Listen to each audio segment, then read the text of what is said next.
pada generasi berapa GUI sudah mulai dikenalkan?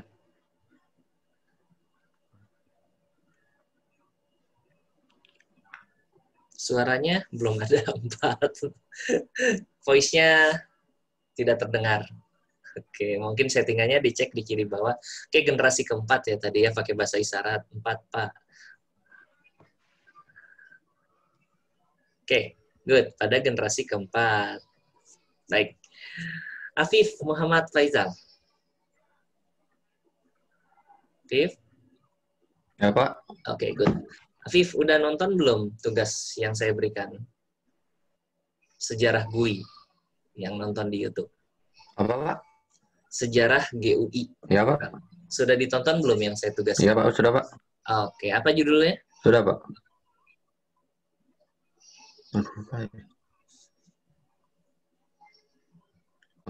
Sejarah GUI, Pak.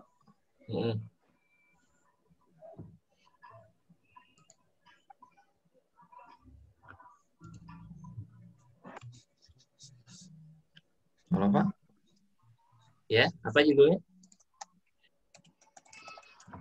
Sejarah GUI, Pak. Sejarah GUI versi Indonesia. Oke. Berapa lama durasinya?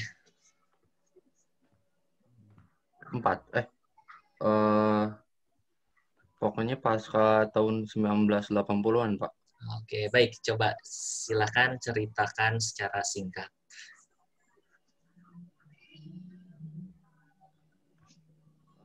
Di masa itu tuh dinamakannya tuh graphical user interface. Ya. Yang disebut antarmuka komputer. Betul nggak, Pak? Oke. Terus berbasis kalau nggak salah itu grafis ya, Pak. Ya. Terus di masa itu juga era komputasi terbesar. Oke. Itu doang sih, Sistem Pak, yang operasi, saya ingat, Pak. sistem operasi apa yang pertama yang menggunakan GUI?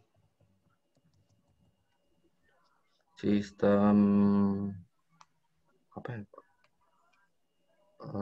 Lupa, Pak. Oke, Terus baik. itu doang, Pak, yang saya ingat. Itu aja yang diingat ya. Baik, coba kita berpindah dulu ke Resieno. Eno, sudah ditonton filmnya, Eno? Yang video pembelajaran kemarin bukan, Pak? Yang mencari video GUI, Graphical User Interface, sejarahnya. Maaf, Pak, belum. Aduh, gitu. Oke, nanti dilihat ya di YouTube. Bebas movie-nya yang mana saja. Yang penting ada gambarannya. Ya. Oke, kita coba Daris. Raihan Ditio. Hadir, Pak. Sudah Ya, ditonton, Daris? yang versi 4 menit dari channel tim Japanese 101, Pak. Oke, coba ceritakan. Udah lupa, Pak, tapi kalau nggak salah yang saya ingat tuh 1981 itu ada Xerox Star. Oke, baik. Ada VisiCode di 1983. Terus ada Xerox juga itu ngeluarin apa? Xerox ngeluarin apa? Xerox. Itu udah mulai pakai GUI nggak sih, Pak? Seingat saya, udah lupa. Jadi biasanya kalau kita ngedengar kata-kata Xerox yang ingat tuh apa sih? Xerox itu branded apa? Banyak tuh di kampus tuh di depan tuh. Printer, Pak, printer. Printer, fotokopian, betul nggak? Xerox, Xerox ya. Kalau di tempat untuk ngejilid, fotokopi ya. Dan dirajai biasanya sama orang-orang Sumatera Barat itu pasti. Ya, itu luar biasa. Itu bisnis yang menguntungkan. Apalagi deket sama kampus. Tapi kalau sekarang ya rada repot ya mungkin ya. Oke, Xerox, Canon ya, itu terkenal dengan printer atau mesin fotokopinya atau scannernya. Tapi Xerox ini penemu pertama yang namanya mouse. Ya. Mouse pertama itu ditemukan oleh Xerox yang akhirnya dibeli oleh sebuah perusahaan yang namanya Apple. Ya, Apple. Ya. Oke. Nah, itu cikal bakal muncul yang namanya mouse ya. Nah, untuk sejarahnya sendiri pasti mungkin akan berbeda-beda. Kalau saya sendiri sih mulai pertama kenal GUI dan menggunakan GUI ketika tahun 89-90-an saya pertama kali menggunakan yang namanya komputer dengan mouse ya. Nanti ada sesi di mana kita nonton bareng. Ya, nonton bareng sebuah film ya. Mungkin teman-teman ada yang sudah pernah nonton, ada juga yang belum. Saya bingung, apakah nonton barengnya di-sharingkan ketika kita live atau teman-teman download sendiri di rumah masing-masing. Ya, nanti saya akan koordinasi sama KM baiknya seperti apa. Tapi di kelas saya ada sesi nonton bareng tentang sejarah raja komputer Apple sama Microsoft dan IBM. Ya, itu based on true story, bagus banget filmnya. Kalau dulu filmnya itu sedih endingnya. Karena apa? Karena belum ada subtitlenya. Jadi sedih banget. Ya, belum ada subtitlenya.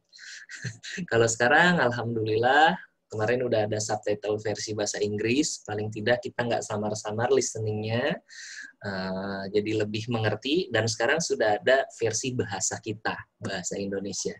Jadi insya Allah nggak bad ending lah ya, seperti itu. Filmnya bukan serian, ya, bukan seperti drakor ya, ini hanya satu movie saja, satu film, beres, pemerannya mirip dengan tokoh aslinya. Ya, tadinya saya ingin putar di sesi 4 atau pertemuan keempat, tapi 4 itu kan kita praktikum. Jadi mungkin ke 7 ya, 6 sorry. 4-5 kita praktikum, 6 baru lisan lagi. Nanti saya akan tugaskan. Baik, kita coba sekali lagi Alderi Muhammad. Deri.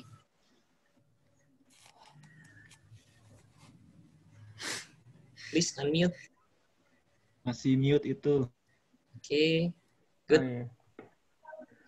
Halo. Ada Pak? Iya Pak. Okay. Jelek kalau Jadi, generasi keberapa komputer sudah menggunakan perangkat elektronik yang disebut dengan IC atau Integrated Circuit? IC. Ya, IC. Bentar. Generasi keberapa ya? Berapa? Ayo, pada lupa gini. Iya. Hah? Sedih. Generasi ketiga, Pak. Generasi? Ketiga. Oke, good. Betul nggak generasi ketiga? Betul. Oke, good. Ya, tolong diingat-ingat apa yang sudah disampaikan, ya, jangan sampai lupa. Satu lagi deh, saya penasaran ke Derry lagi. Del, ada seorang profesor ya yang menemukan sebuah sistem operasi namanya Minix. Siapa namanya? Tannenbaum. Oke, good. Profesor Dr. Andrew S. Tannenbaum. Ya, beliau penemu sistem operasi yang namanya Minix. Minix itu ya duplikatnya Unix ya, minimal Unix. Kenapa Minix? Karena dia open source, dia free ya. Kemudian muncullah sebuah sistem operasi yang namanya Linux yang akan teman-teman instalkan di minggu depan. Kita menggunakan CentOS ya, tapi nanti saya tetap ada tugas ke teman-teman, jadi dibuat kelompok, yang ini pakai CentOS plus apa, yang ini CentOS plus apa, yang ini CentOS plus apa, biar kita memiliki keilmuan yang lebih banyak lagi seperti itu, dan masalah yang lebih banyak lagi. Misalkan di CentOS konfigurasi web server seperti ini, lancar nih semua. Mungkin Alderi pakai Slackware, konfigurasi web servernya pasti akan berbeda seperti itu. Mungkin Paxi pakai katakanlah Ubuntu, itu akan berbeda juga. Ya, nanti teman-teman yang error bisa saling sharing, saling berbagi, sehingga ilmunya akan lebih kaya. Baik, good. Terima kasih. Kita lanjut ke materi hari ini. Mohon izin saya untuk menampilkan slide presentasinya.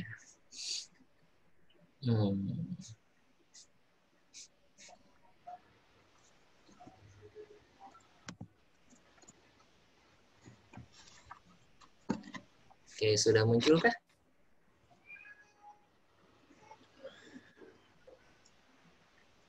Sudah muncul ya? Sudah, Pak. Sudah, Pak. Oke, baik. Terima kasih.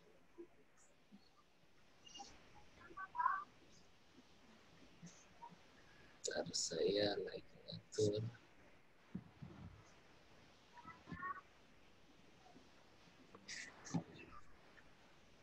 Oke, jadi saya sulit untuk menjelaskan kalau tidak melihat wajah teman-teman. Makanya kenapa saya minta untuk mengaktifkan webcam. Seperti itu.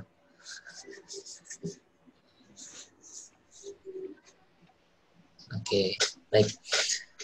Hari ini kita lanjut materi yang kemarin, ditambah dengan chapter 3 yang sudah saya upload di LMS ya. Nanti ada tambahan dan ada pembahasan juga. Silahkan teman-teman dibaca aja dulu. Saya berusaha untuk merangkum dan mendelivery dengan bahasa yang insya Allah mudah dimengerti. Baik, untuk hari ini kita lanjut tentang konsep dasar sistem operasi.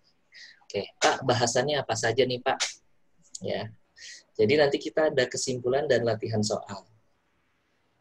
Oke, apa aja yang kita bahas untuk hari ini? Yang kita bahas adalah pertama kita akan mengenal yang namanya batch system.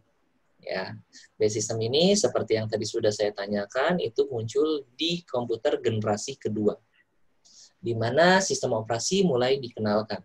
Ingat teman-teman bahwa sistem operasi itu bukan ada di komputer generasi pertama, tapi mulai adanya di generasi komputer kedua.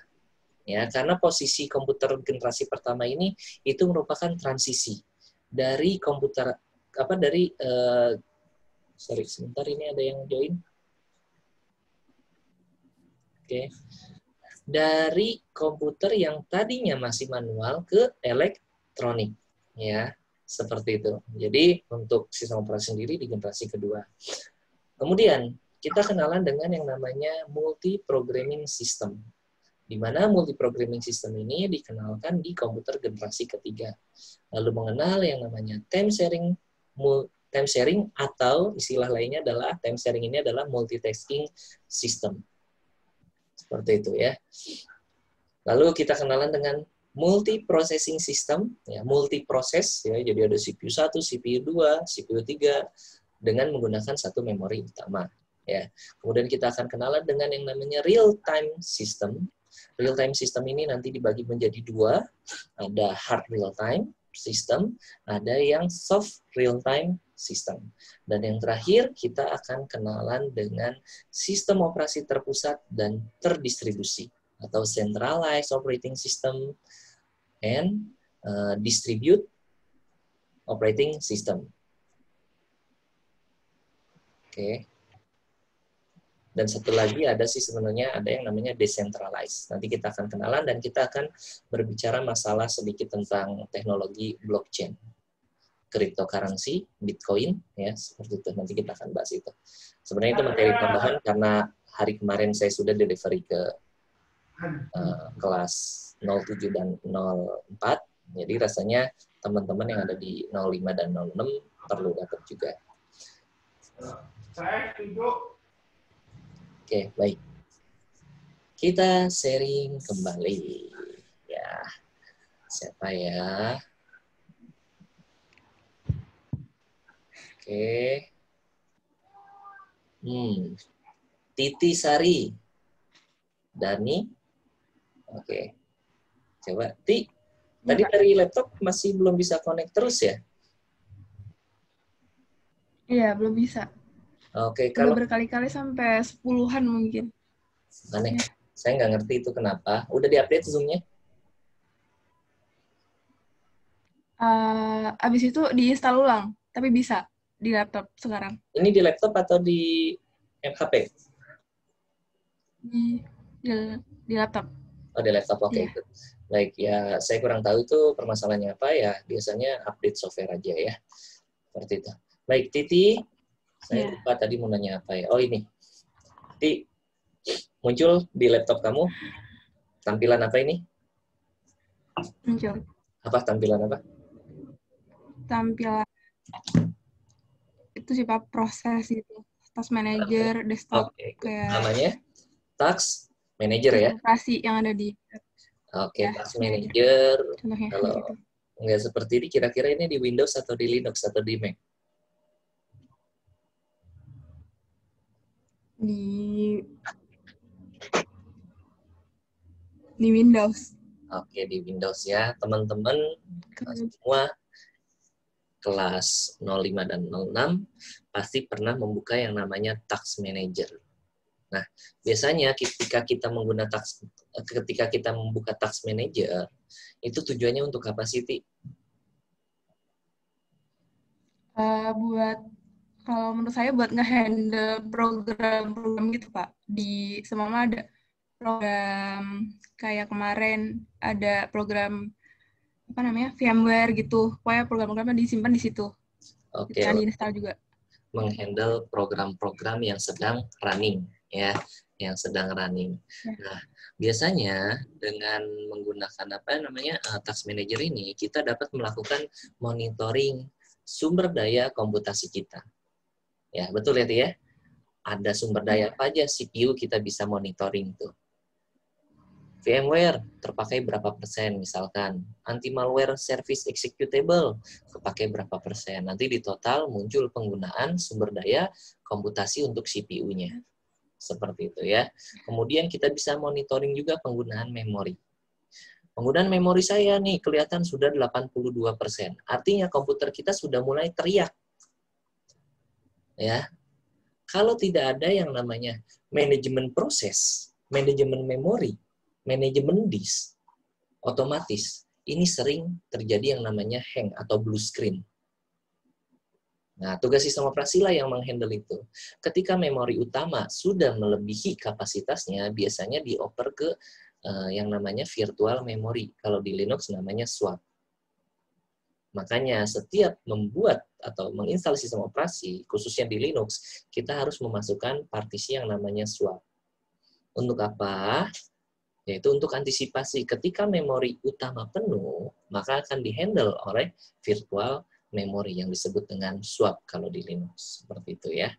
Nah, buat minggu depan, saya sekedar mengingatkan kembali ke teman-teman, ya, memang sudah banyak yang japri ke saya ya, Pak, saya lebih baik upgrade RAM dulu atau SSD terlebih dahulu.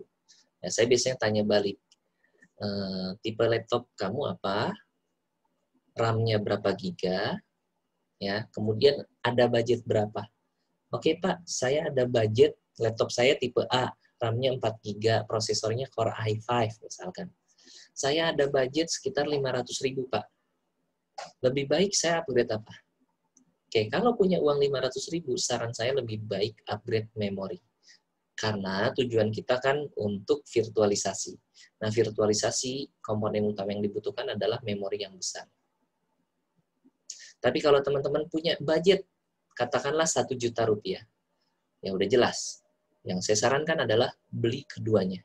Beli SSD yang 120 GB, kemudian beli CD-nya, agar hard disk yang sebelumnya bisa dipasangkan di tempat CD-ROM-nya. Kalau ada CD-ROM slotnya, kalau nggak ada ya berarti beli hard disk atau SSD yang kapasitasnya lebih besar, ya 500.000 dapat, di bawah 500.000 dapatlah yang 240 GB, ya, yang hard disk utamanya, data-data kayak film dan lain sebagainya simpan aja di eksternal. Jadikan eksternal, biar nggak terlalu berat juga komputer kitanya. Lalu untuk RAM-nya beli sekitar yang 4 atau 8 GB. 8 GB banyak kok yang 600 ribuan.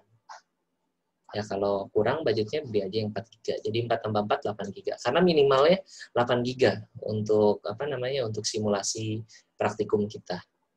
Kalau 4 GB dijamin teriak. Ya. Dijamin teriak seperti itu. Itu saran aja. Baik, ini adalah namanya Task Manager, digunakan untuk melakukan monitoring sumber daya komputasi kita. Ya, ada CPU yang bisa kita monitoring, ada memori, ya. Ada CPU, nah ini ada memori, ada disk, ada GPU, dan lain sebagainya. Ini bentuknya persentase, ya. Di sini ada penggunaan per program yang sedang berjalan. Seperti itu ya. Oke, kalau di CPU juga kita bisa lihat apakah CPU-nya 4 core atau 8 core atau berapa core, seperti itu. Baik.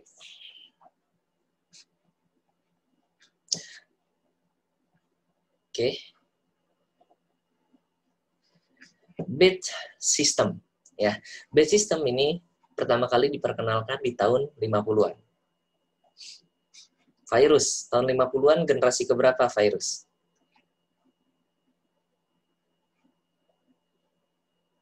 Ada yang bilang generasi 1, ada yang bilang generasi kedua. Tapi lebih tepatnya ini adalah di generasi kedua, second generation, ya.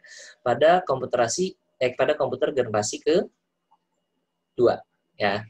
Yaitu dengan mengumpulkan yang namanya job-job terlebih dahulu. Konsep ini merupakan cikal bakal dari sistem operasi selanjutnya. Jadi, awal sistem operasi dia mengenal yang namanya batch system. Selanjutnya nanti ada sistem-sistem yang lain. Ya. Tujuan dari konsep ini adalah untuk meningkatkan utilitas CPU dalam menangani job-job yang ada. Jadi tujuan dia adalah untuk meningkatkan utilitas CPU.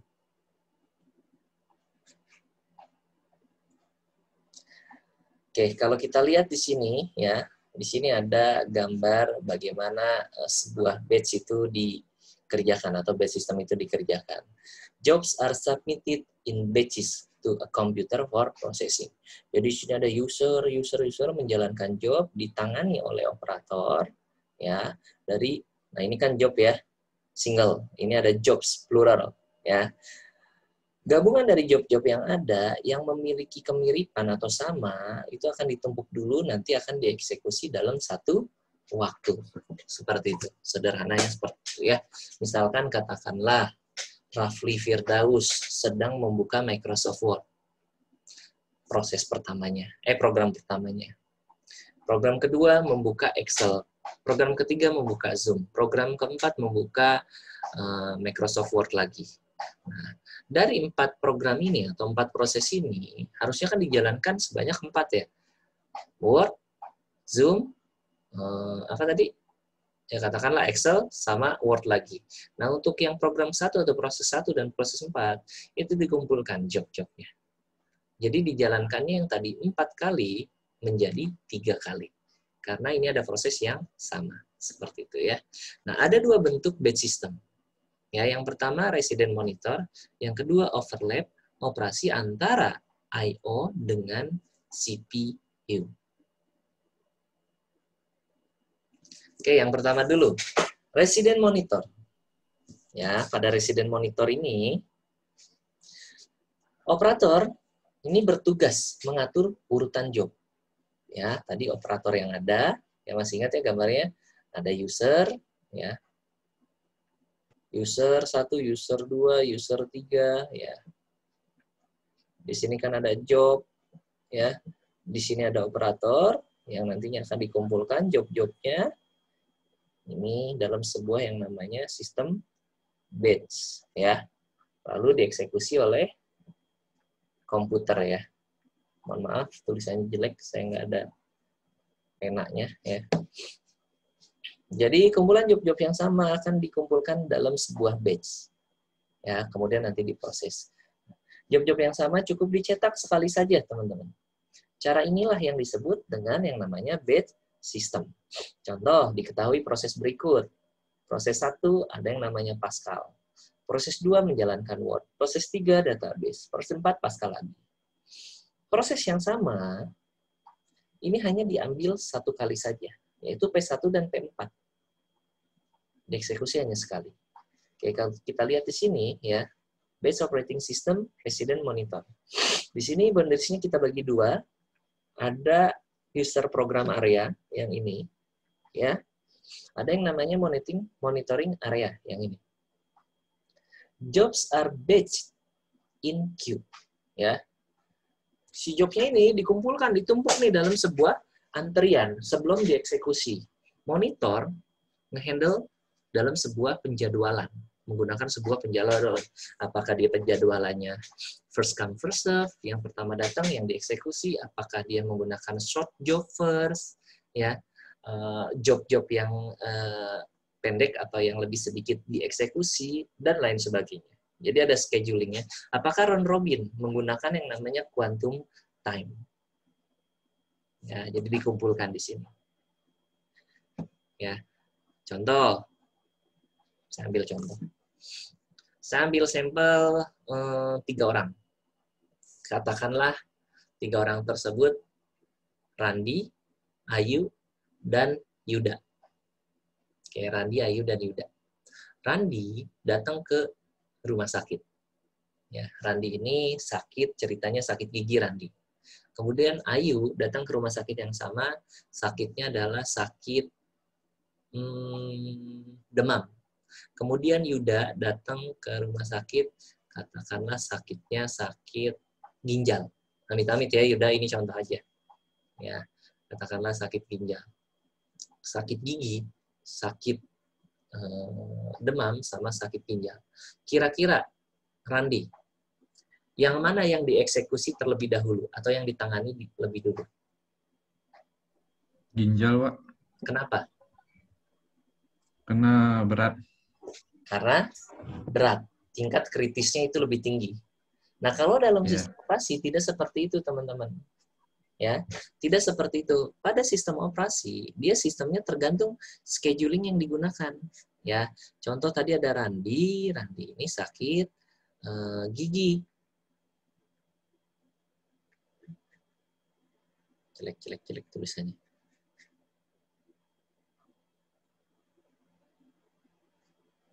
Oke. Randi, dia sakit gigi. Untuk dioperasinya membutuhkan waktu katakanlah 30 menit.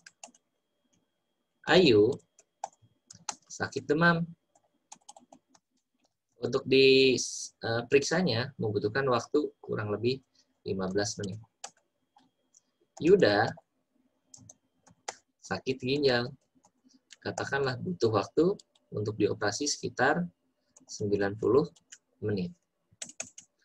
Kalau kita menggunakan, sebentar, ini ada chat. Saya lihat dulu. Oke, silakan. Yang mau ke toilet, silakan. Oke, kalau kita menggunakan penjadwalan first come, first serve, FCFS, otomatis Randi yang dieksekusi siapa dulu?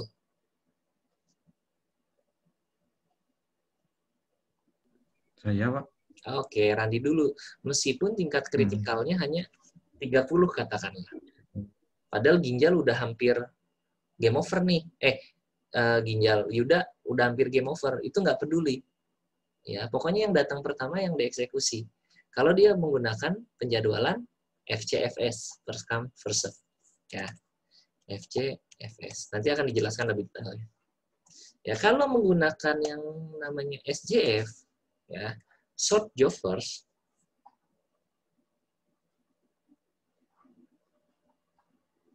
kira-kira siapa dulu yang dieksekusi, Yuda?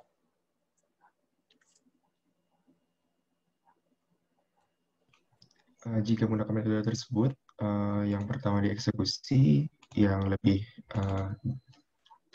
gini Pak, yang lebih parah kalau tidak salah. Yang lebih apa? Yang lebih SJF itu singkatan dari short job first. Yang si Ayu Pak, karena Ayu dia lebih kecil ya. Lebih kecil. Waktu eksekusinya hanya 15 menit. Oke. Kalau kita menggunakan algoritma round robin, ya. Di round robin dia memiliki yang namanya quantum time. Kalau kita menggunakan round robin, kira-kira siapa yang dieksekusi terlebih dahulu?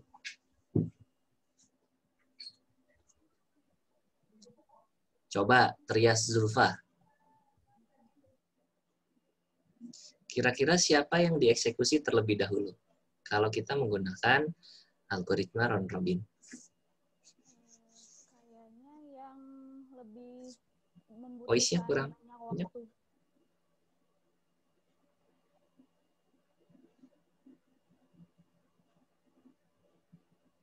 Oke, coba dibantu sama Laras, Ayu, Safitri. Kira-kira yang dieksekusi siapa dulu, Laras? Sebentar Pak, saya paham.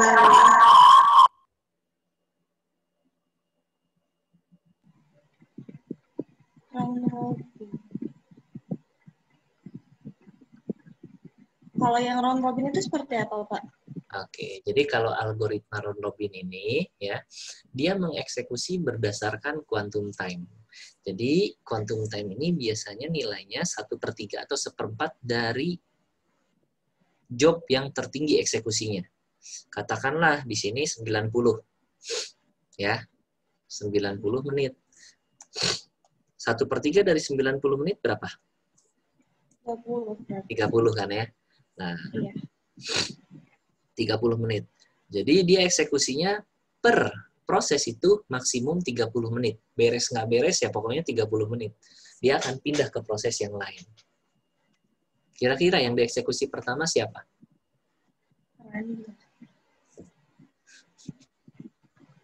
Randy, Pak. Randy, oke, good, tepat sekali.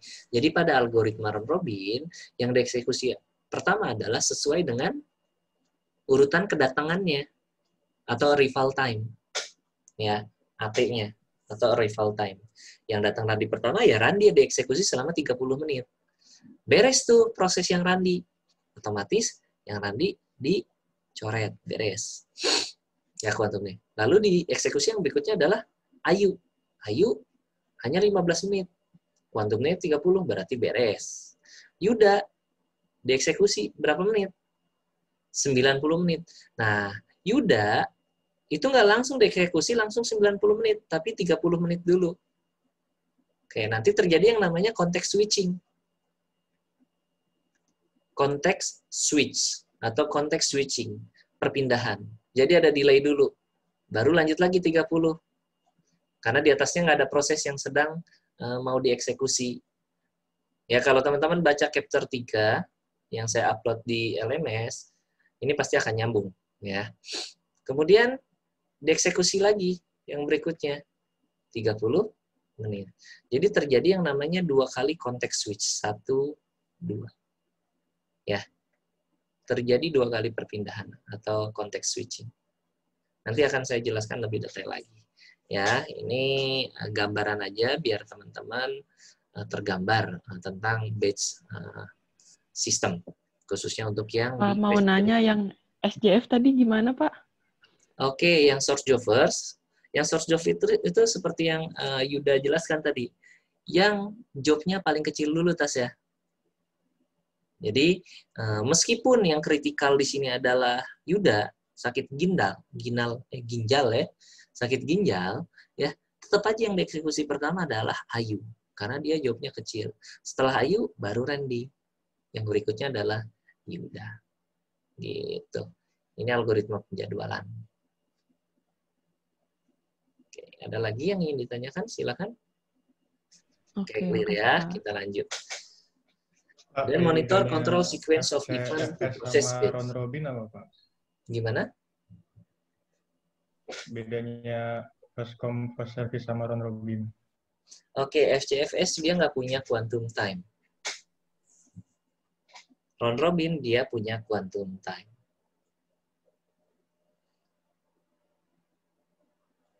FCFS dia mengerjakan ya sesuai itu aja, yang penting urutannya mulai dari Randy, Ayu, Yuda berdasarkan arrival time, waktu kedatangan. Berarti Pak kalau FCFS berarti kayak Q gitu ya, berdasarkan antrian? Betul, seperti Q, dia ngantri berdasarkan yang datang pertama. Ya kayak kita beli cakwe odading Mang Oleh yang rasanya seperti menjadi Iron Man ya. Saya baru ngeh kemarin ada yang bilang ikan hiu makan tomat. Oh ternyata dari sana ya. Oke. Baik. Jelas ya? Oke, when one job is finished, control returns to monitor which load next job. Nah, beres, eksekusi yang job berikutnya. Baik, kita lanjut. Nah, gambarannya kurang lebih seperti ini, teman-teman. User, ada job, masuk di-handle sama operator, dikumpulkan job-job yang sama, plural di sini ya, masuk ke batch system lalu dieksekusi oleh komputer. Ya, simple batch system. Set of job with similar needs. Ya. In batch processing, same type of job batch together and execute at a time. Ya, dieksekusi dalam waktu yang sama seperti itu. Nah, yang kedua adalah overlap operasi antara I/O dengan CPU. Ini dapat dilakukan dengan 2 cara. Yang pertama adalah offline processing, yang kedua adalah spooling. Ya, untuk offline processing, ini data dibaca dari reader, tidak langsung dibawa ke CPU. Jadi, ada pembacanya dulu, teman-teman ya. Jadi, cara bacanya gini. Di sini katakanlah ada yang namanya reader. Lalu di sini ada yang namanya tape drive. Ya. Lalu di sini ada yang namanya CPU. Saya gimana nulis teks di sini? Oke, di sini apa namanya tadi? Katakanlah pembaca kartu ya, card reader.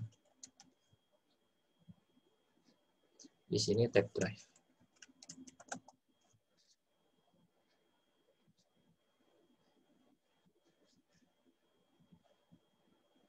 Oke, di sini ada card reader, di sini ada tape drive. Oke, satu lagi di sini ada yang namanya CPU atau CPU ya. Nah, jadi data-data dibaca dari card reader. Data dibaca dari sini nih.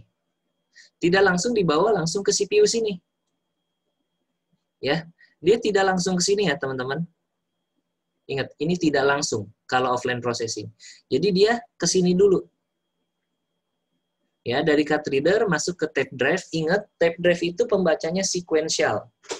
Tasya, pernah pakai Walkman nggak? Apaan itu, Pak? Nggak tahu, Pak. Nggak ngerti. Mahal. Aduh. Pak, jujur saya nggak ngerti ini apa. Oke, kalau teman-teman pasti pakainya perangkat kayak gini untuk dengerin musik. Aduh, saya nggak pakai iPhone, Pak. Ya, apapun itu, whatever, mau dari handphone, mau dari app iPod, Android. Player musik kita kan tinggal, saya pengen ganti lagu, pengen cepetin, tinggal maju-majuin, mundur. Spotify, Pak. Ya. Betul kan? Oke, atau di My Music kita, ya. Atau pakai Winamp, rubah, cepetin, dan lain sebagainya. Random kan?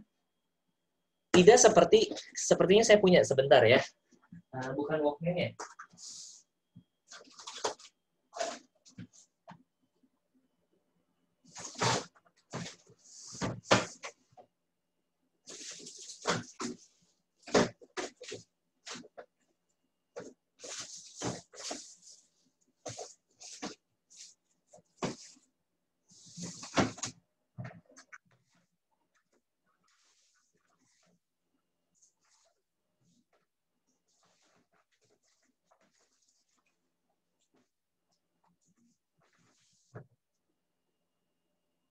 Saya lupa gimana. Oke, jadi dulu ada yang namanya, ya browsing aja lah ya, browsing aja. Ada yang namanya kaset pita. Itu disebut dengan tape drive. Ya. Untuk menjalankannya kita menggunakan yang namanya Walkman. Pak, saya cari kayak radio, Pak. Iya, radio. Kan radio. Kaset. Kaset-kaset itu kan di dalamnya ada gulungan pita ya. Ada, Pak. Nah, Fadli mungkin pernah pakai ya. Dalamnya ada gulungan pita kan. Kalau kita pengen ganti lagu ya dari satu ke lagu yang lain itu kan bete banget, nggak langsung pindah ke sana random, tapi berurutan kan. Dicepetin dulu, di forward atau di rewind ya kan. Majuin atau mundurin. Kelebihan matiin, mundurin dikit, stop. Pas di play, belum sesuai, mundurin atau majuin lagi seperti itu. Nah, sistem penyimpanan saat itu, Tasya ya, saat itu dia masih menggunakan yang namanya tape drive. Jadi dia pembacanya sequential, berurutan. Oke. Nah, setelah itu pada offline processing, lalu kemudian dilanjutkan dengan dibaca oleh CPU, ya. Jadi tidak langsung ke CPU. Kalau langsung ke CPU disebut dengan online processing. Kalau ini online. Kalau yang offline itu yang bawah sini.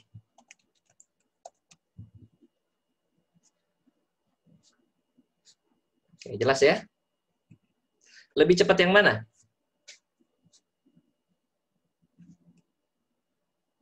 Online atau offline? Online, Pak.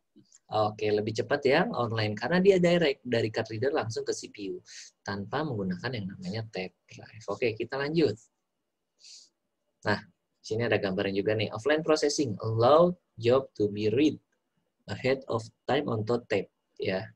Nah, online processing dari card reader langsung ke CPU baru ke perangkat yang lainnya. Itu membacanya seperti itu.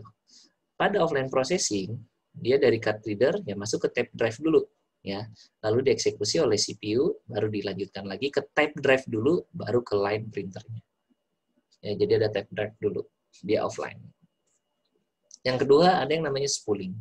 Untuk mengatasi kerja tape drive yang bersifat sequential atau dia urutan, ya, digunakan sebuah disk sehingga proses dapat dikerjakan secara random. Ini lebih enak, ya.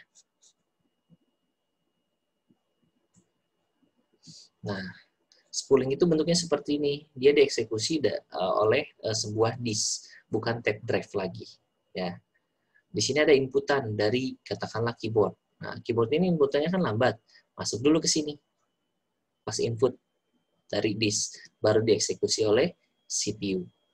Baru dikeluarkan outputnya ke output device ini. Tapi melewati disk terlebih dahulu. Ya. Dia merupakan sebuah large buffer from hard disk. Ya, dia tempat penyimpanan sementara dari sebuah perangkat hard disk, ya. Piringan keras atau piringan cakram. Oke, itu tadi batch system. Sekarang kita kenalan dengan yang namanya multi-programming system. Pak, apa itu multi-programming system? Namanya juga multi, pasti lebih dari satu. Prinsip dasarnya adalah meletakkan lebih dari satu program dalam memori utama. Oke. Meletakkan lebih dari satu program dalam memori utama. Memori utama itu pada perangkat komputer apa sih?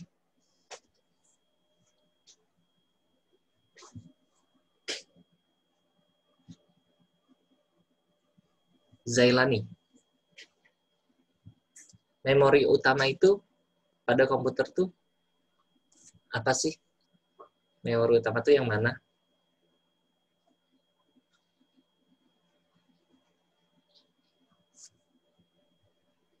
I can hear you. Gimana, Pak? Memori utama pada sistem komputer itu apa sih namanya? RAM, Pak. Oke, good. Ya, teman-teman. Memori utama itu adalah RAM. Sekundernya itu biasanya hard disk. RAM dia sifatnya volatile atau menguap atau butuh listrik saat dieksekusi. Jadi teman-teman, cara membedakan memori utama sama memori sekunder, biasanya memori utama itu dia sifatnya volatile. Volatile, ya.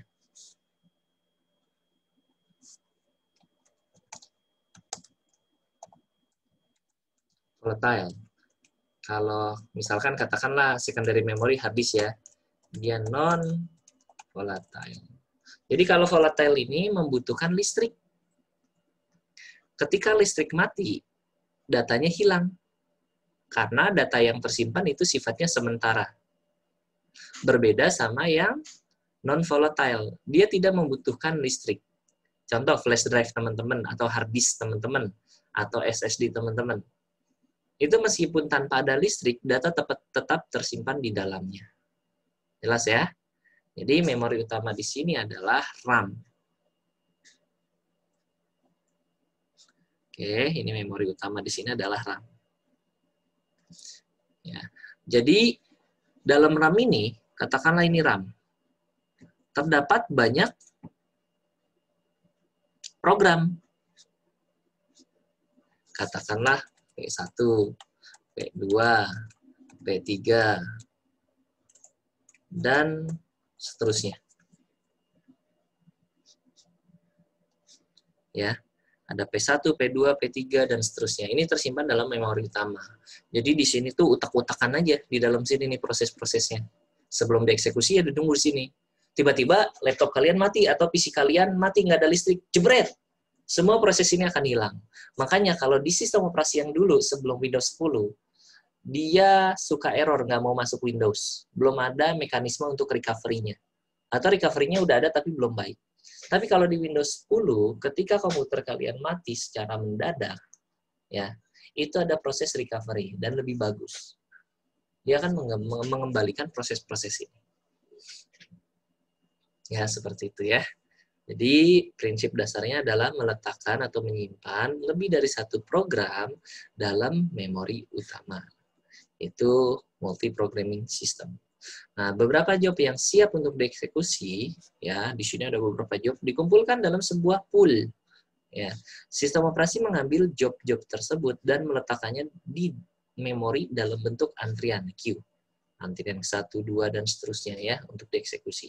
Jika suatu job yang sedang dieksekusi menunggu I.O., misalkan katakanlah P2 dia sedang dieksekusi tapi menunggu I.O., maka job tersebut sementara dapat digantikan oleh job yang berikutnya. Artinya digantikan oleh job yang ke 3 ya, P3 kalau dia sedang menunggu I.O. Nah, pada multi-programming system membagi memori utama menjadi beberapa partisi dan tiap partisi berisi sebuah proses. Jadi nanti di sini ada partisi, katakanlah partisi 1, partisi 2, partisi 3, partisi 4. Masing-masing terdiri dari beberapa proses ya. Program partisi berisi proses-proses dengan prioritas lebih tinggi. Pemrosesan dilakukan secara bergantian, tergantung penjadwalannya. Jika suatu proses membutuhkan I.O., poin yang tadi, maka proses berikut digantikan oleh proses berikutnya. Ini lagi menunggu I.O., maka akan dijalankan yang P2. Seperti itu.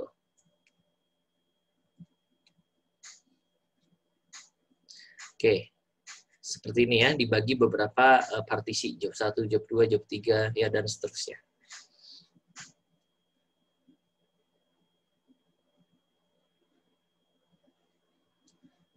Saya bersihkan lagi.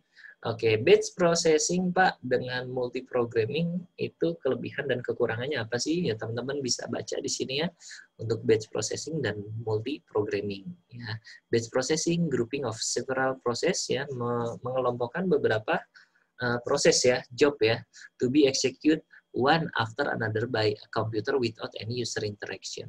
Ya, dia dieksekusi tanpa ada interaksi dari si user. Multiprogramming, dia memiliki kemampuan apa nih? Ability of an OS to execute multiple program. Dia dapat mengeksekusi lebih dari satu program dalam satu waktu at the same time on a single processor. Pada satu prosesor atau prosesor tunggal. Pada batch processing, ini dia lebih lambat dibandingkan dengan multi-programming. Ya, pemrosesannya multi-programming dia lebih cepat, yang namanya juga multi. Ya. CPU might stay without performing tasks. In multi-programming, CPU always perform a task. In batch processing, help to minimize human interaction and cost. In multi-programming, provide maximum CPU utilization. Oke, jadi kita ketahui bahwa utilitas CPU-nya ini akan optimal kalau kita menggunakan yang namanya multi-programming system. Contoh, Eno, katakanlah sehari punya waktu 24 jam. Dari 24 jam, Eno, waktu produktifnya berapa jam?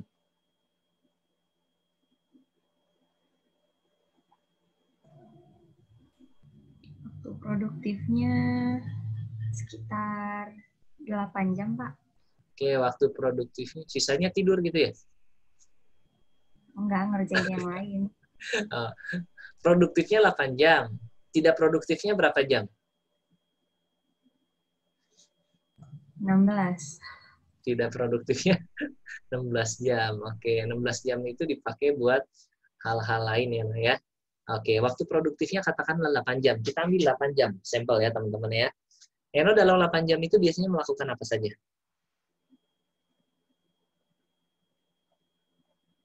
Ngoding Pak Eno mah. Mantap. Enggak, Pak. Enggak ngerjain tugas, Pak. Ngerjain tugas ya, ngoding. Tasya yang suka ngoding mah ya. Beda kacamata codingers tuh beda loh. Itu kacamatanya bisa ngelihat apa ya? Apapun jadi kode ya, 1010 ya, assembly. Oke, ya. Jadi kualat kalau misalkan sebentar ini ada admin. Oke. Kalau kita misalkan punya waktu 8 jam, ya. Kita menggunakan batch processing itu akan lebih terbuang waktunya, nggak optimal. Tapi kalau kita menggunakan multiprogramming, dalam waktu 8 jam itu kita bisa melakukan berbagai aktivitas secara bersamaan.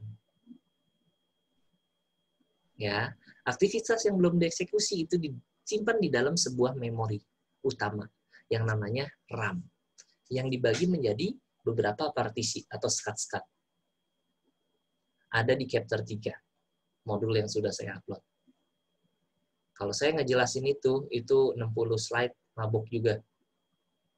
Ya, jadi saya coba untuk rangkum, ambil beberapa sampel. Ya, jadi disimpan di memori utama dulu. Oke, kita lanjut. Thank you, Eno. Kita lanjut. Oke, itu udah jelas. Sekarang kita kenalan dengan yang namanya mengenal time sharing system. Atau nama lainnya apa, Tasya? Tadi saya sudah sampaikan, time sharing system. TSS. Time sharing system istilah lainnya. Itu mah singkatannya tuh, Neng.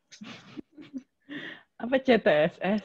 Bukan. Time sharing system istilah lainnya adalah multitasking. Oh. Ya, multitasking ini hese-nya. Oke, multitasking system ya. Time sharing system. Oke, sering juga disebut dengan yang namanya multitasking. Konsepnya sama halnya dengan multiprogramming system. Hanya saja waktu prosesnya dibatasi. Waktu maksimum yang digunakan untuk menggunakan CPU disebut dengan kuantum. Tadi saya sudah jelaskan kuantum. Ya. Jadi waktu maksimum ini ya. Jadi kalau udah nyampe kuantum ya nggak boleh diproses. Dia harus gantian ke proses yang lain. Nanti terjadi yang namanya context switch. Ya, keuntungannya adalah tingkat kebersamaan semua proses dalam penggunaan CPU semakin tinggi. Ya, karena dia semua pasti terjamin untuk dieksekusi. Nggak usah nunggu satu proses yang lama selesai terlebih dahulu. Sehingga semua proses dapat dikerjakan secara bergantian. Ya, misalkan Tasya sambil masak telur, sambil masak nasi, sambil sikat gigi, sambil mandi, ya itu dilakukan secara bersamaan. Tapi mandinya mungkin sesuai waktu kuantum. 2 menit dulu, oh udah 2 menit beres, pindah masak mie. 2 menit beres, padahal mie itu butuh 10 menit. Pindah ke yang lain. Jadi semua ke proses, seperti itu. Ya, itu multitasking. Oke. Kerugiannya, nah di sini terjadi yang saya sebut tadi, yang namanya switching time. Yang besar, sehingga utilitasnya rendah, karena terjadi switching time yang besar. Oke. Oh ya, mohon maaf kalau teman-teman nyatetnya, saya ngejelasinnya kecepatan, terus kelewat, mencatatnya, saya usahakan, saya coba untuk istiqomah, ini kan saya rekam, nanti saya upload lagi di YouTube. Ya, silakan disimak aja. Jangan lupa like, share, and subscribe ya. Oke, promosi. Nggak mau, Pak. Hah? Ya, nggak akan lulus mata kuliah saya kalau gitu ya. Kasih omol kosong, Pak. Just kidding ya. Pak, channelnya nggak tahu, Pak, apaan? Hah? Nggak tahu, channelnya nggak jelas. Yang paling jelas itu yang itu apa, ikan cupang, ikan itu yang kemarin ikan hiu makan tomat, Pak. Bukan. Oh, bukan. Siapa channel siapa kemarin tuh ya di kelas ini, bukan? Atama, Pak. Atama Aquatic, Pak. Web ya. Itu keren banget ya. Oke, nanti saya belajar sama Atama biar kontennya bagus-bagus ya. Saya akan review cupang yang harganya 200 juta. Oke, baik. Kita lanjut ya. Nanti saya sharingkan lagi. Oke, time sharing system. Di sini ada contoh, ada gambarnya ya. From figure, it's clearly visible that there are 5 users. Sorry, not 5 users, 6 users ya. Out of this, all user 5 is active, but user 1, 2, 3, ya, and user 4 are waiting for their turn. Ya, user 1, 2, 3, 4 dia nunggu giliran nih. Ya, yang dieksekusi adalah user 5 nih yang hitam. Nah, di sini ada yang namanya status proses. Oke, ada yang namanya apa? Status proses. Sudah dibaca modul atau chapter 3-nya yang ada di LMS? Fadli? Atau sudah download belum?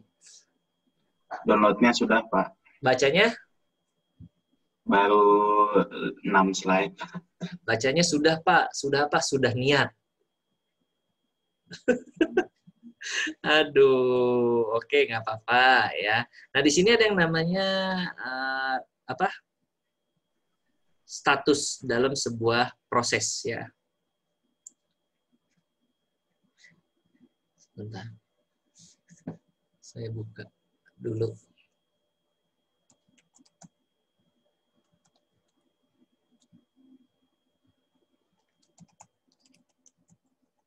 Operating system. Nah.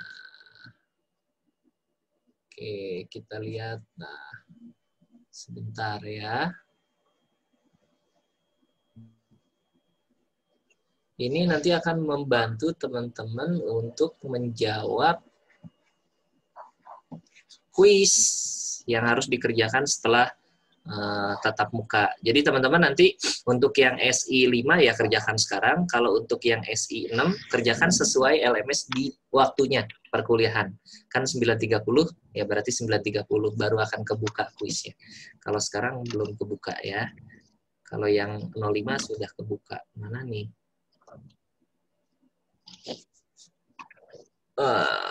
This one. Oke. Sudah muncul? Nah ya, oke kita lihat nih.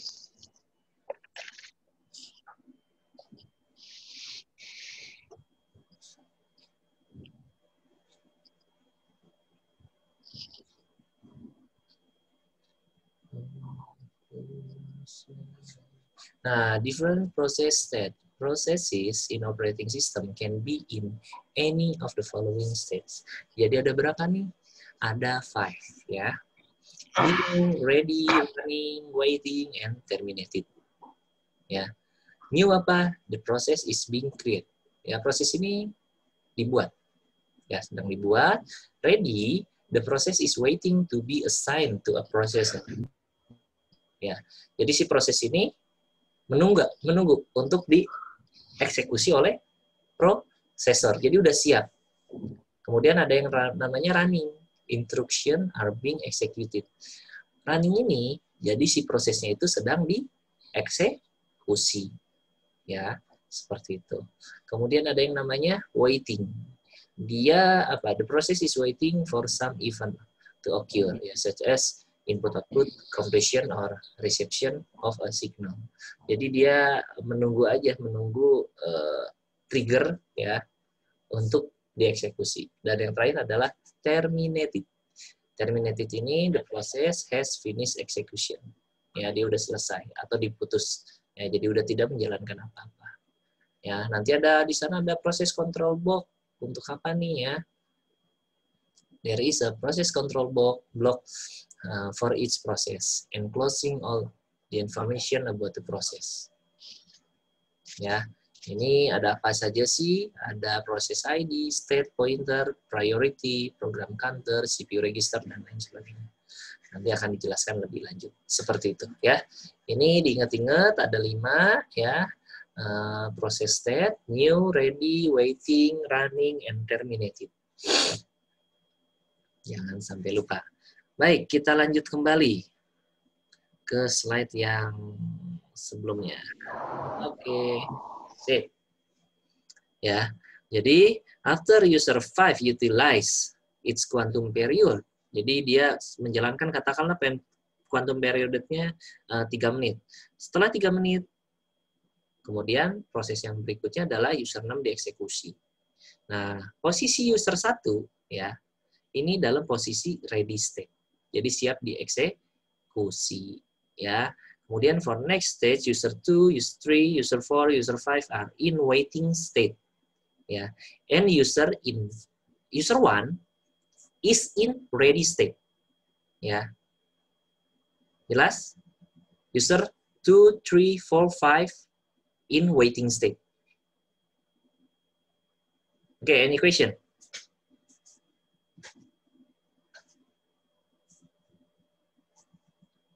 Clear? About time sharing system?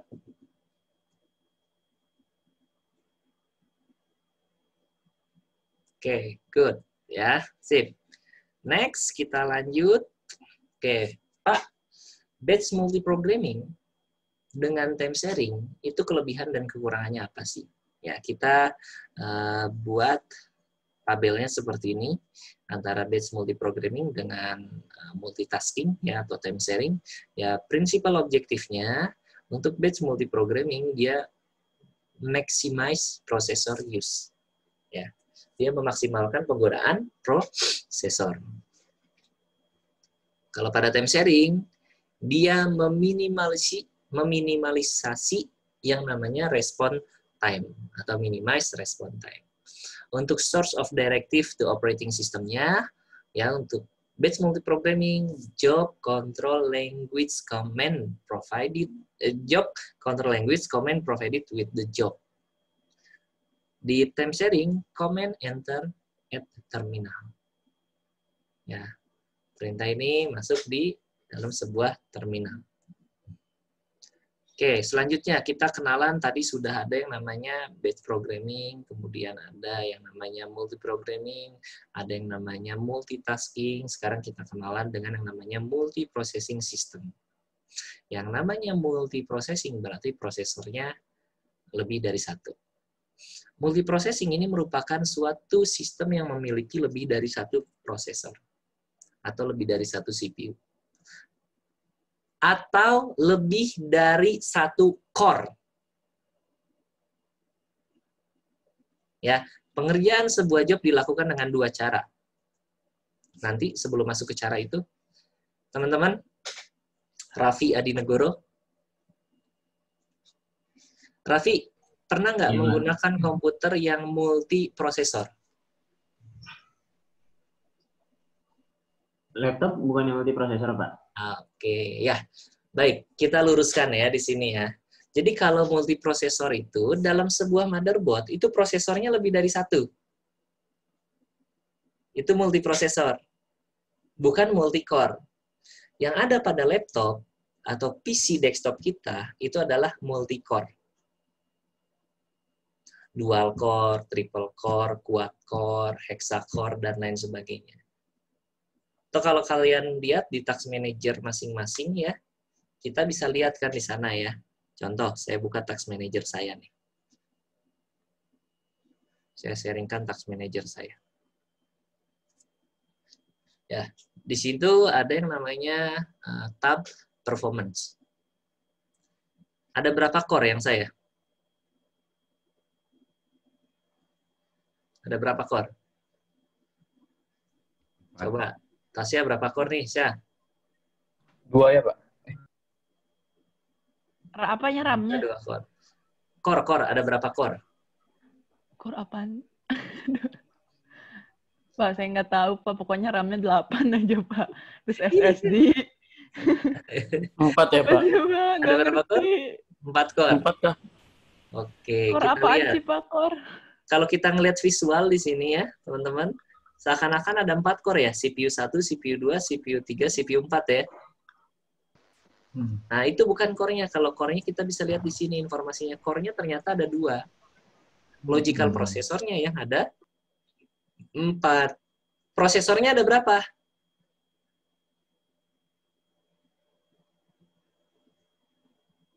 Satu, Pak. Oke, good. Event. Prosesornya ini ada 1. Ini yang disebut dengan multi-core. Beda sama multiprosesor. Oke. Rasanya tidak adil kalau misalkan saya tidak tunjukkan contohnya. Multi CPU motherboard. Oke.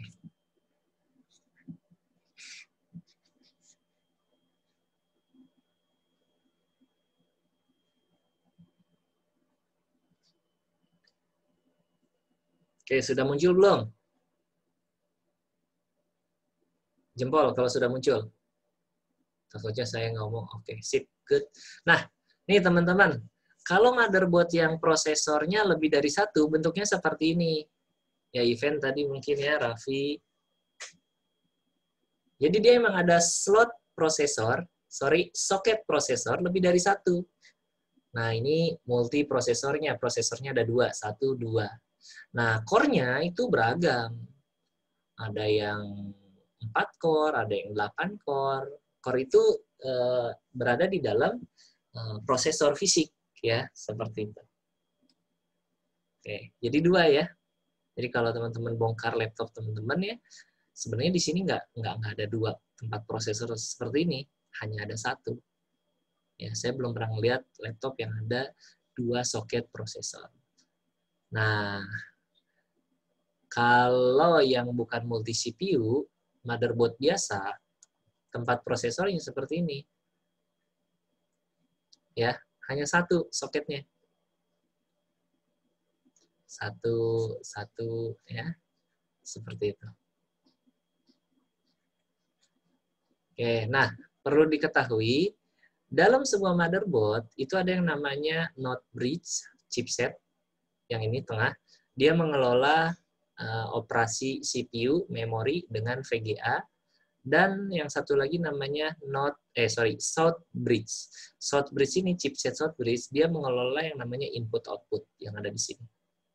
Semua input-output sistem dikelola oleh chipset South Bridge. Prosesor, RAM, sama VGA dikelola oleh North Bridge. Tolong diingat-ingat. Ya, seperti itu. Baik, kita lanjut kembali.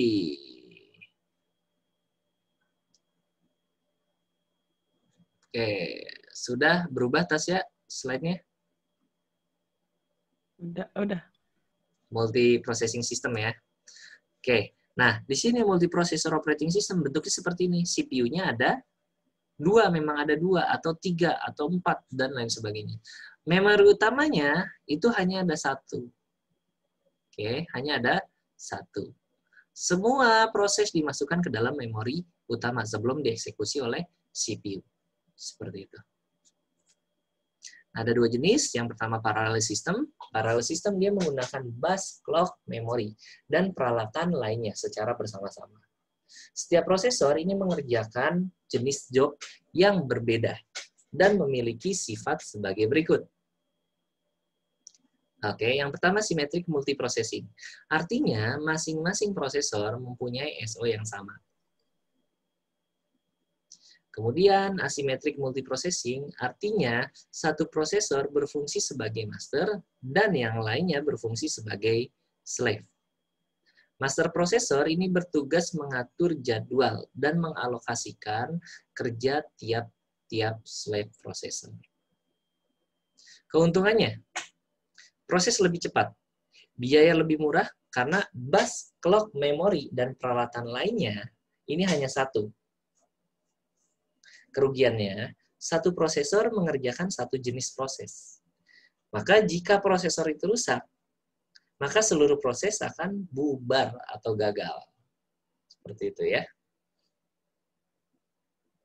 Kemudian yang kedua, tadi ada parallel system, yang kedua adalah distribute system atau sistem terdistribusi, sering juga disebut dengan loosely coupled system, yaitu kumpulan prosesor yang masing-masing mempunyai memori atau clock sendiri, dan semua prosesor dapat mengerjakan semua jenis proses. Oke, kalau tadi kan CPU, tengahnya main memory ya, Heno ya. CPU, tengahnya ada main memory. Kalau distribute system, dia CPU punya memori sendiri, CPU punya memori sendiri, CPU punya memori sendiri. Ya, berbeda dengan yang parallel system tadi. Oke. Keuntungannya, resource digunakan secara bersama-sama.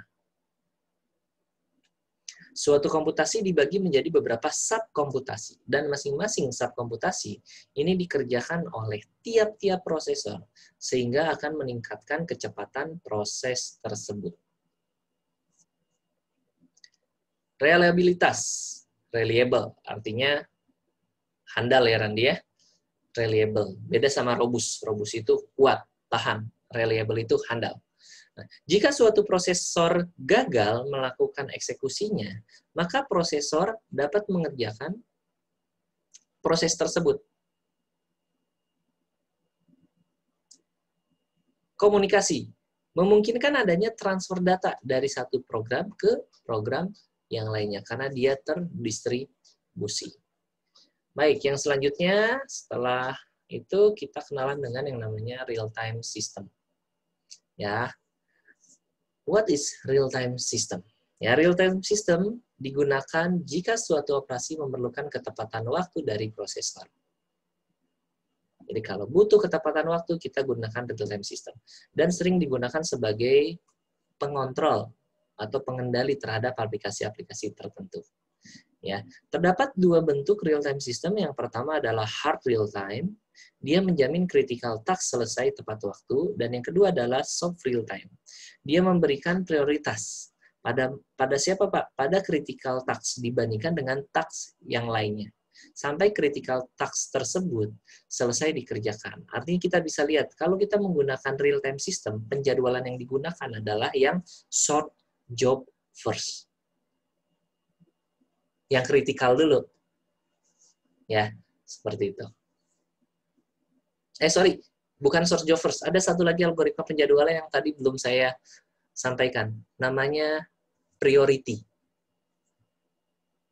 Mohon maaf ya, tadi ada first come first serve, ada short job first, ada round robin, ada yang namanya priority. Nah, itu berdasarkan prioritas. Nah, soft real time menggunakan algoritma penjadwalan priority.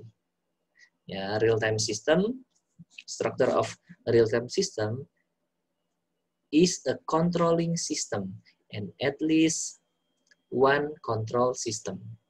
Ya. Dia bisa beberapa control system, tapi paling sedikit, paling tidak ada satu control system. Nah, ini perbandingan antara yang hard real-time system versus soft real-time system. Ya, karakteristik yang dibandingkannya ada dari response time, peak load performance, controlled by-nya, safety-nya, sampai error detection-nya. Oke, baik. Kemudian yang berikutnya adalah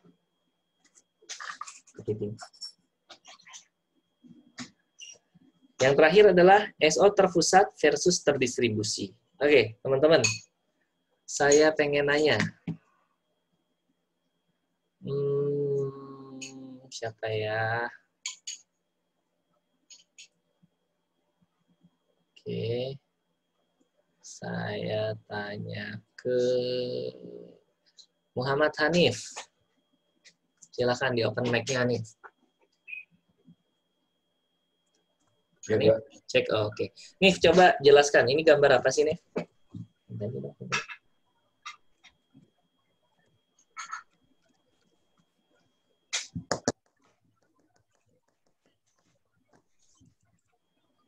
Gambar ini, Pak.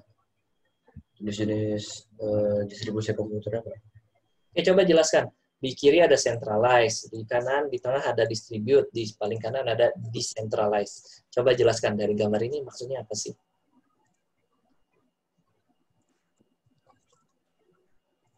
Bentar, Pak, saya lagi ini nyari contohnya. Spontan aja coba. Spontan aja, nggak apa-apa. Ketika ngeliat ini, apa namanya? Apa sih yang ada di pemikiran Hanif? Kalau centralized itu dia, kalau pemikiran saya sih, Pak, ya. Centralized itu satu itu dia kayak terpusat gitu deh, Pak. Satu aja gitu, terpusat. Dia fokusnya ke sana gitu, Pak. Oke. Terpusat dia ya? Iya. Memorinya ada berapa? CPU-nya ada berapa? Nah, kalau yang itu saya masih kurang ini, Pak, kurang ngerti. Oke, nggak apa-apa. Sekarang pindah ke distribute. Kalau distribute? Distribute.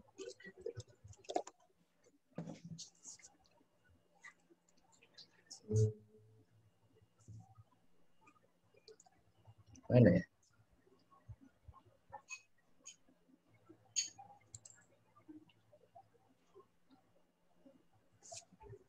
Itu ini Pak, itu kan yang menyebar gitu Pak ininya. Jadi dia nggak terlalu bergantung kayak sentralis gitu deh Pak. Oke, artinya kalau ada salah satu yang rusak tidak akan berdampak ke yang lainnya ya? Nggak terlalu berdampak gitu Pak. Good, sip. And then decentralized. Decentralized itu kayak ini sih Pak, kayak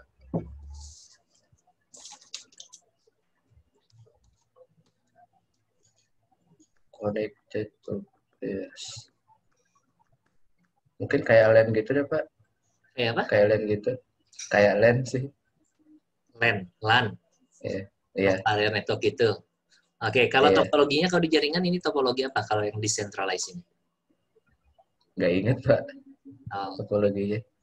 topologinya coba dibantu sama siapa anak sisjar? Maul, Pak, Maul. Mendadak pada nggak ngaku nih. Maul mana Maul? Maulana, Pak. Mana? Maulana Madrid. Maul. Ini topologi apa Maul kalau decentralized? Topologi enggak Pak. Star kalau nggak salah. Lebih ke star sih Pak kalau misalnya. Jadi nyambung semua. Hati ketukar. Star atau apa nih? Yang terhubung peers, dia masing-masing terhubung. Bentar, Pak.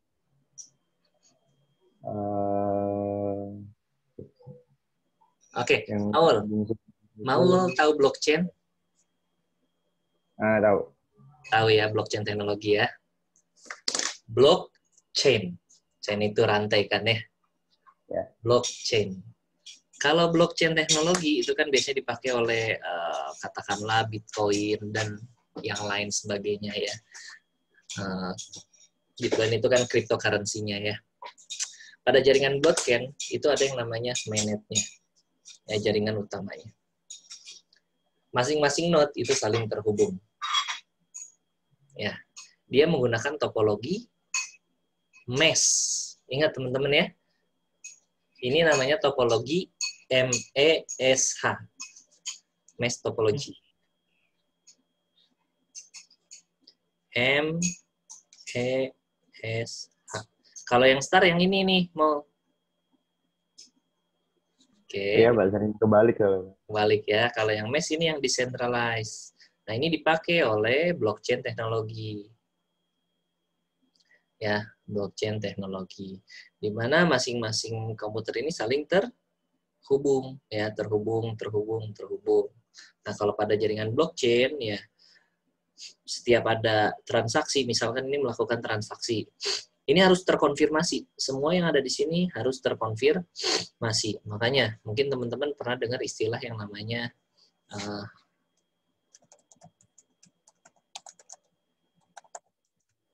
pernah dengar nggak? Atau pernah melakukan? Pernah dengar. Oke, pernah dengar. Ada yang pernah melakukan mining Bitcoin? Belum, Pak. Yuk, kita sharing. Oke, sekedar sharing saja teman-teman ya. Ada teknologi yang sangat luar biasa, yang sering digembor-gemborkan. Kalau di Indonesia mungkin teman-teman tahu Bosman Mardigo Week. Ya, Bosman Mardigo. Ya, banyak pasti fansnya ya, dengan pemikiran yang sangat luar biasa. Beliau konsis juga di Santara. Ya, Santara itu dia menggunakan teknologi blockchain juga ya untuk urunan dana. Kalau di Indonesia sih blockchain, Indonesia kita sudah punya blockchain, public blockchain namanya Vexanium. Proyeknya sangat luar biasa dan diakui di beberapa fintech. Nah,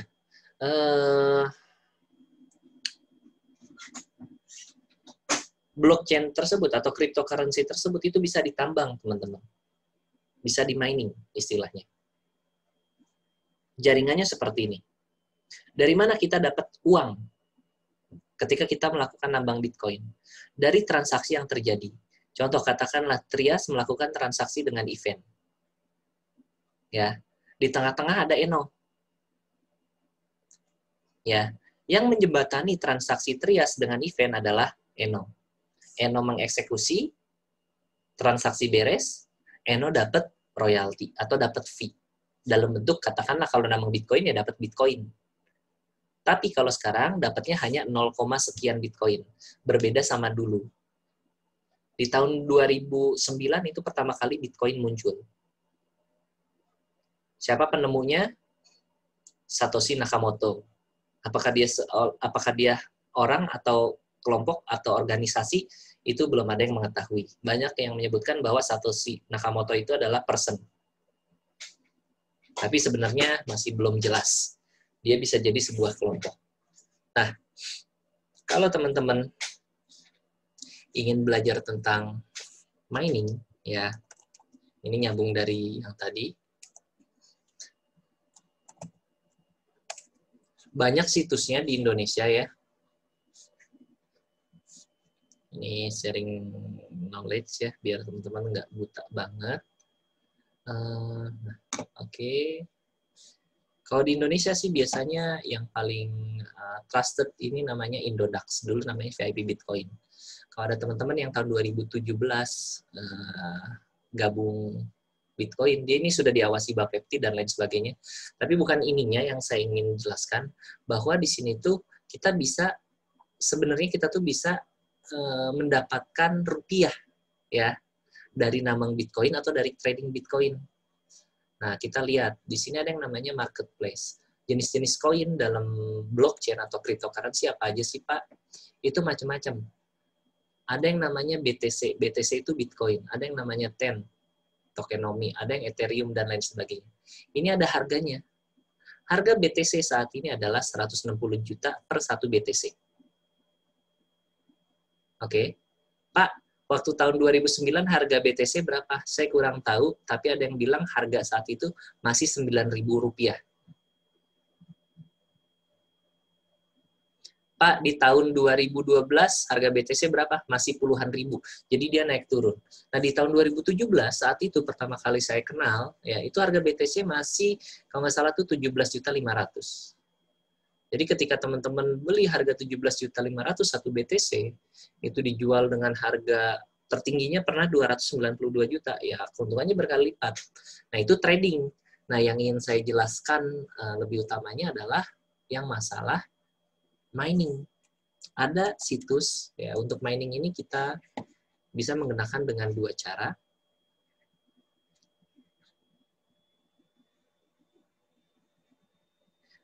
Ada yang namanya cloud mining, ada yang namanya private mining. Di sini ada situs yang namanya Nicehash. Ini bukan kaleng-kaleng ya. Ini situsnya sangat luar biasa, sudah trusted banget. Jadi kalau misalkan katakanlah Randi di rumah ada CPU? Ada, Pak. Ada ya. Ingin dimanfaatkan CPU-nya biar dapat rupiah. Caranya gimana, Pak Doni? Kita bisa ngitung, teman-teman nih. Di sini ada yang namanya profitability calculator. Kita bisa menghitung ya profit kita ketika kita nambang. Contoh, katakanlah di sini teman-teman pengen masukin hardware secara manual dalam mata uang rupiah. Tahu nggak per kWh listrik kita berapa rupiah?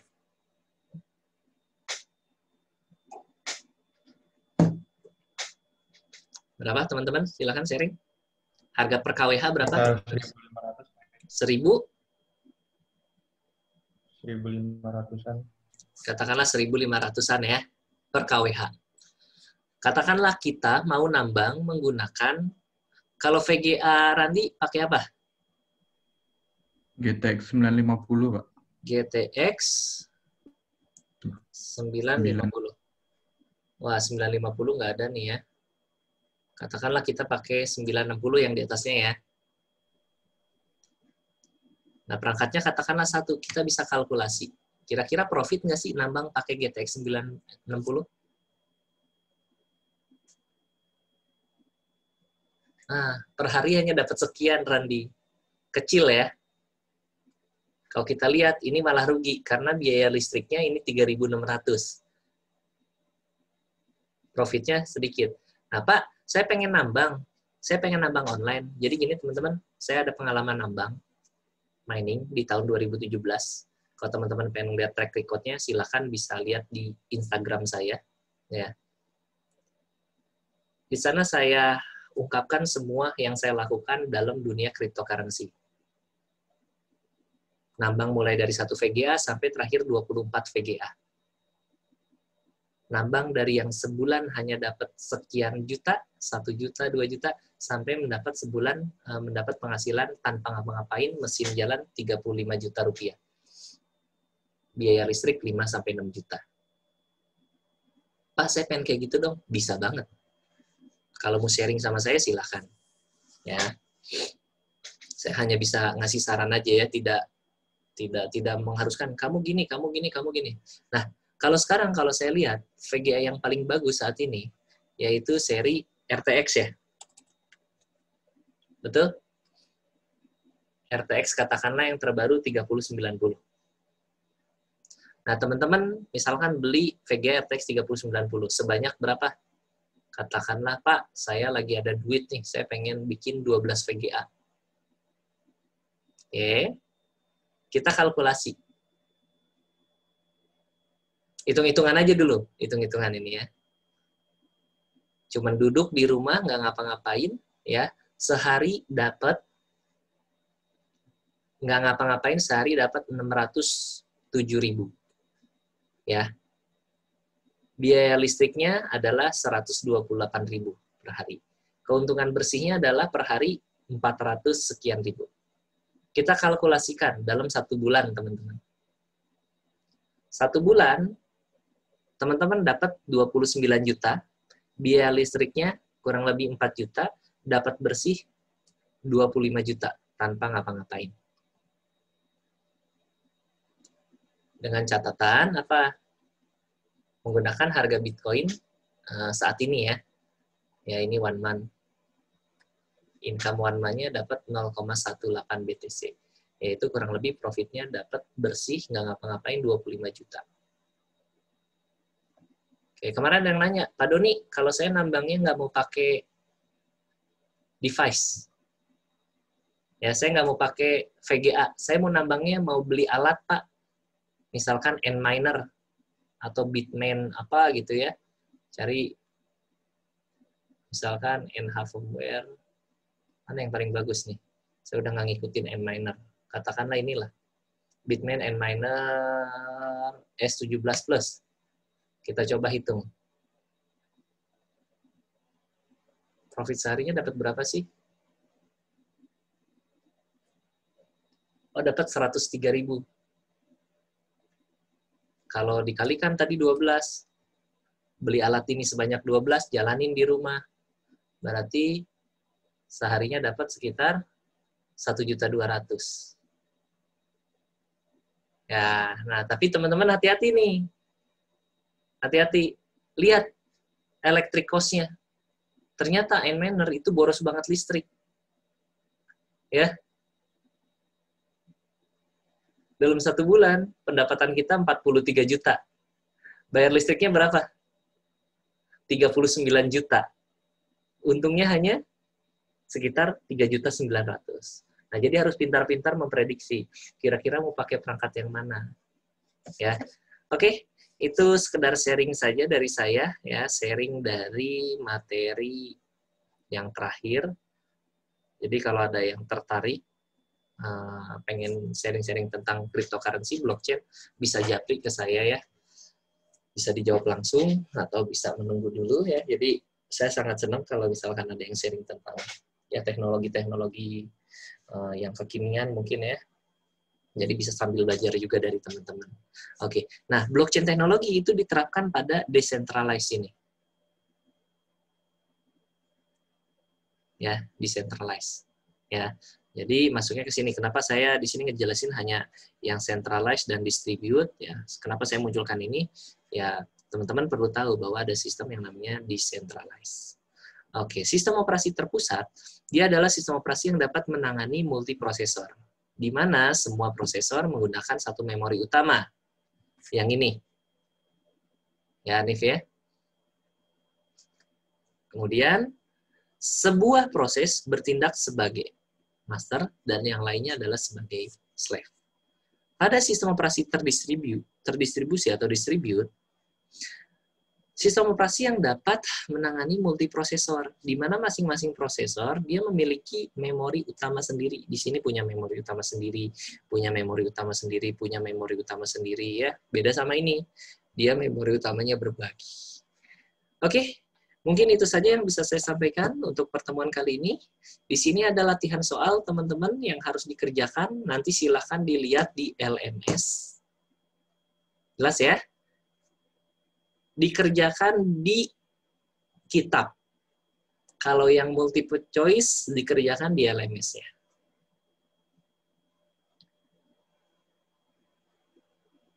Lalu nanti saya akan upload video ini di YouTube, nanti akan disaringkan. Silakan boleh teman-teman mau bertanya apapun di kolom komen. Jadi jadikan untuk saring berbagi ilmu ya. Mungkin ada saja kata-kata yang saya ucapkan ada yang salah atau kurang tepat, nanti silakan diperbaiki di sana. Pak mau nanya. Ya, silakan dibuka sesi tanya jawab. Yang di LMS tuh ada 7 Pak, kok yang 6 aja kali ya? Nah, ini juga ada 7 tas ya. Oh, 7. Kacamatanya ya. coba dipakai. Kacamatanya dipakai. 5-nya ada double Tasya. Di sininya muncul 6. Nomor 5-nya ada double. Nomor 5-nya ada. Astagfirullahaladzim, iya. Kayaknya minus Anda bertambah.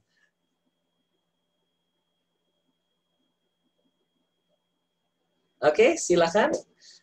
Saya buka sesi tanya jawab 5 menit. Silakan yang ingin bertanya sebelum saya. Pak, deadline-nya, Pak, deadline-nya. Deadline-nya 2 hari. Alhamdulillah. Alhamdulillah. Kalau seperti kemarin 1 hari gitu terlalu Afgan. Sadis. Berarti Senin ya, Pak? Sebelum 2359? Ya, Senin. betul. Oke. 2 hari itu 28. Saya setting sampai tanggal 28 apa 29, saya lupa. Saya kalau salah 28 ya. Pokoknya 2 hari aja. Setiap tugas saya kasih waktu batas waktu 2 hari. Biar teman-teman lebih leluasa mengerjakannya. Tidak diburu-buru. Ada lagi? Silakan. Ayu, Nurul, Ivan, Ade. Hati-hati kalau lagi nyetir. Hanif. Zafira. Gina. Kalau ada pertanyaan silakan.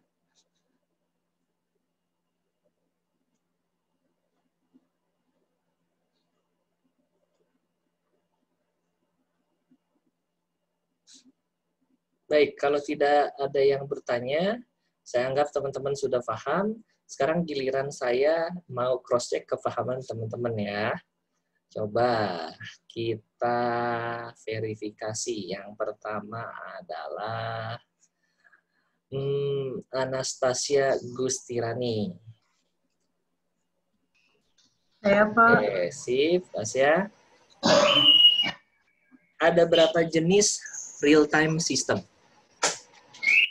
Real-time system. Ada real-time system. Ada 2, Pak. Apa saja? Ada hard real-time sama soft real-time. Ada hard real-time sama soft real-time. Oke, bedanya apa, Tas? Kalau hard real-time itu dia lebih mengutamakan selesai tepat waktunya. Yang penting selesai tepat waktu. Kalau soft real-time itu diurutkan berdasarkan priority-nya. Jadi yang critical task dikerjakan lebih dahulu gitu, Pak. Good. Mantap. Oke, Tasya tunjuk 1 orang laki-laki. Siapa ya?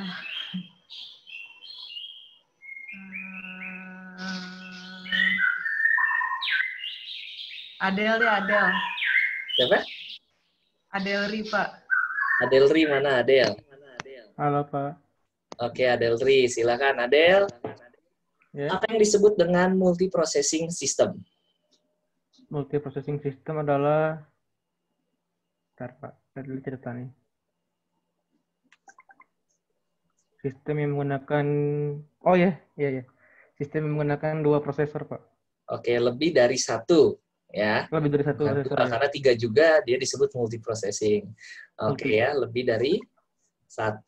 Oke, kemudian pengerjaan sebuah job dilakukan dengan 2 cara kan pada multiprocessing system. Yang pertama cara apa? Paralel. Yang kedua? Yang kedua cara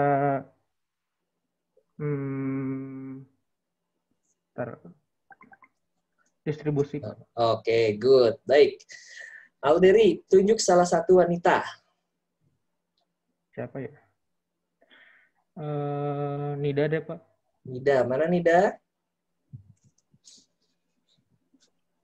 Iya, Pak. Oh, Nida. Oke, Nida. Wah, kasak kusuk nih Nida nih ya. Nida, ada berapa jenis penjadwalan?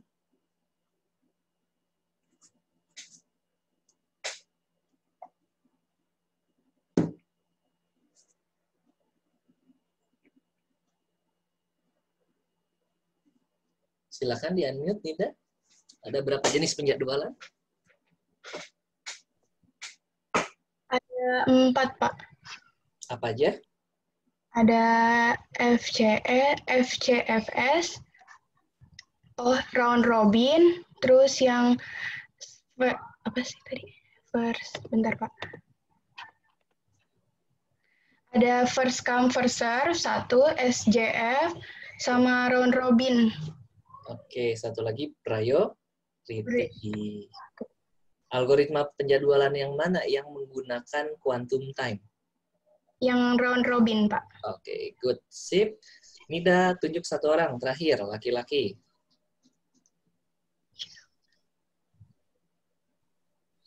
Alen, Pak. Alen. Alen laki perempuan? Laki. Oh, laki. Laki. Mana Alen? Saya Lendra. Anak sisjar, Pak, dia mah. Asia. Harga diri nih, mempertaruhkan harga diri. Mana Alen? Saya Lendra. Oh, saya Lendra. Iya. Len.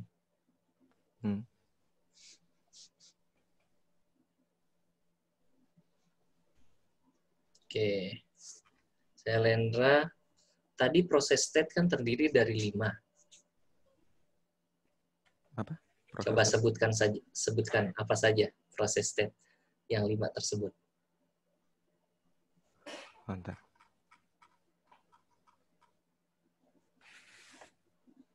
Ada new, ready, running, waiting, sama terminate. Oke, good. Kondisi running itu kondisi yang seperti apa sih? Yang proses instruksi atau prosesnya sedang dieksekusi. Oke, good. Mantap semuanya. Hebat. Terima kasih. Baik, rasanya sudah saya cross-check, teman-teman sudah paham semua. Nanti jangan lupa dikerjakan tugasnya ya. Untuk yang 06 berarti ini 942 sudah terbuka kelasnya ya. Jangan lupa pertama soal kuis, yang kedua soal latihan tertulis menggunakan tinta selain warna hitam dan putih, kalau ada putih ya. Kemudian satu lagi, nanti silakan komen-komenan di video yang hari ini. Mungkin ada materi-materi yang belum tersampaikan sama saya, atau ada yang keliru, silakan di komentari. Oke, itu saja yang bisa saya sampaikan untuk hari ini. Mohon maaf jika ada kata-kata yang kurang berkenan. Mudah-mudahan ilmu hari ini bermanfaat ya, barokah buat kita semua ya. Jangan pernah berhenti untuk belajar, terus belajar, karena di dunia kita, khususnya di dunia IT, ini perkembangannya luar biasa, bukan per hari, bukan per minggu, bukan per tahun, bisa per menit. 1 menit ke depan ada teknologi baru, dan seterusnya. Seperti itu. Jangan berhenti belajar, terus belajar, tetap semangat, jaga kondisi, ya kesehatan khususnya. Akhir kata saya ucapkan wabil taufiq wal hidayah. Wassalamualaikum warahmatullahi wabarakatuh. Waalaikumsalam warahmatullahi wabarakatuh. Terima kasih, Pak.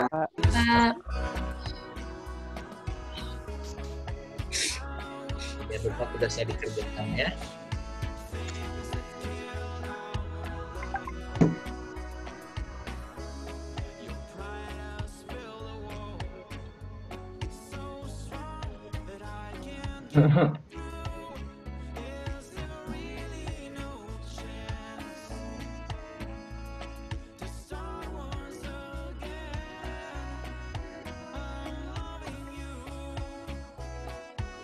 Udah ada yang mau keluar.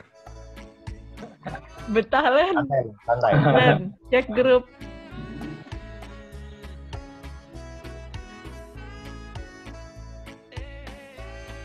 Ayo ngerjain kuis. Kuis barengan. maksudnya, Tas? Enggak, belajar bareng.